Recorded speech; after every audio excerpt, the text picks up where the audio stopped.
Sir, എന്തായാലും എന്താ ഒരാള് കാണാൻ വന്നിട്ടുണ്ട്. വൈകുന്നേരം വരാം. കണ്ടു വിടുന്നേ. എന്തെങ്കിലും സഹായം ചോദിച്ചു വരുന്നവരാണെങ്കിൽ ഈ അറ്റ്മോസ്ഫിയർ വെച്ച് ഡീൽ ചെയ്താൽ നല്ലത്.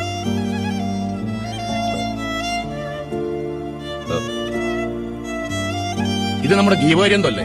നീ എന്താടാ ഇവിടെ പുതിയതായിട്ട് ആരെങ്കിലും തട്ടിയോ? ഞാൻ പൂജപ്പുരയിൽ ജയിലറായിരുന്നപ്പോ അവിടെ ഉണ്ടായിരുന്ന പാർട്ടിയാ. നിങ്ങൾ തമ്മിൽ എങ്ങനെയാ? നാട്ടിലെവിടെയോ കണ്ടിട്ടുണ്ട്. ഞാൻ ഈ ഗൾഫിലും ബിസിനസ്സിലും ഒക്കെ ആയിട്ട് കുറെ കാലം, അതുകൊണ്ട് വ്യക്തമായിട്ട് ഒരു ഓർമ്മ കിട്ടുന്നില്ല. ഫ്രീ ആവുമ്പോ ഞാൻ വിളിപ്പിക്കും. പ്രേമ, ഐ എം സോറി. വേണ്ട ശിവ, എനിക്ക് തെറ്റുപറ്റി. നീ ഇന്നലെ വരുമെന്ന് പറഞ്ഞുകൊണ്ടാണ് ഞാൻ വെയിറ്റ് ചെയ്ത്. ഏതായാലും കണ്ടല്ലോ. നമ്മൾ ആരാണെന്ന് സ്വയം തിരിച്ചറിയാൻ വല്ലപ്പോഴും ഇത്തരം അനുഭവങ്ങളൊക്കെ നല്ലതാണ്.